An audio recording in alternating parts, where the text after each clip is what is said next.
minutes, we'll be looking into the harp family of instruments. I'm Hans Manship, your host, and I'll be focusing in on the Irish Celtic harp. I patterned this harp after a very famous one. Let's take a look. The harp family spans thousands of years, dozens of cultures, with an extraordinary range of shapes, tunings, and playing techniques. Ancient arched and angular harps first appeared around 3000 BC in Egypt, Mesopotamia, and Persia. Early medieval frame harps around 500 AD.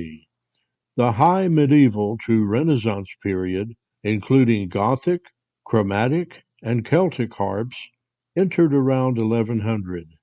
The Baroque to Classical multi-row and early pedal harps appeared around the 1600s, and the modern era double action and the folk harps emerged around the 1800s. The harp families recognized today are the frame, pedal, lever, Celtic or folk, wire-strung, Paraguayan, and the modern electric harp. String material determines the tone. Metal strings produce bell-like tones. Gut and nylon strings are warm and flexible. Among the many global and culture variants, Africa contains the largest diversity of harp designs. They include arched, bow, and Anglo-Egyptian. Angular harps like the Chang represent Asia and the Middle East.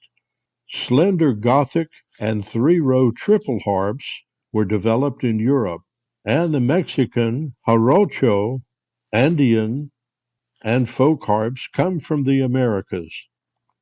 But today we're going to focus on the Irish Celtic harp, the clairset. It's one of the oldest, most symbolically loaded, and technically distinctive instruments in Europe. It's both a musical tool and a national emblem, carrying over 1,000 years of cultural memory. The earliest clear depictions of the Irish harp appear around the 11th century, showing a triangular frame harp with a curved neck and large resonating body.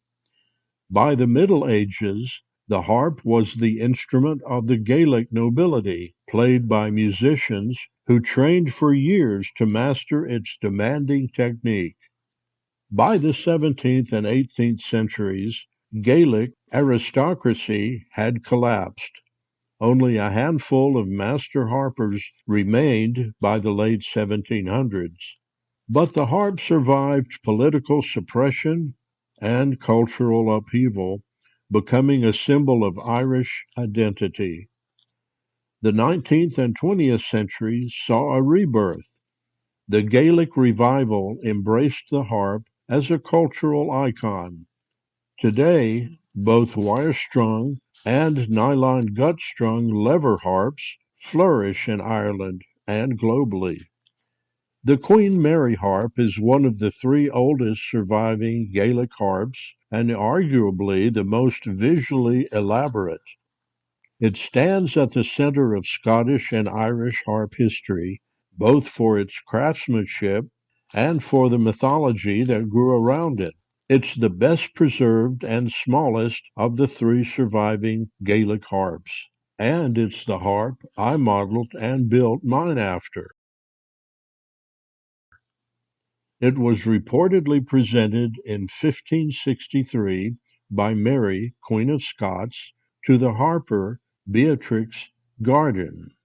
It's now housed in the National Museum of Scotland.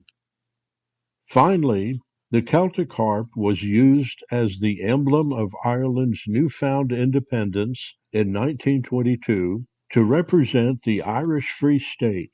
As a result, the image of the harp is still used in all Irish passports, coins, official seals and documents, and the coat of arms of Ireland.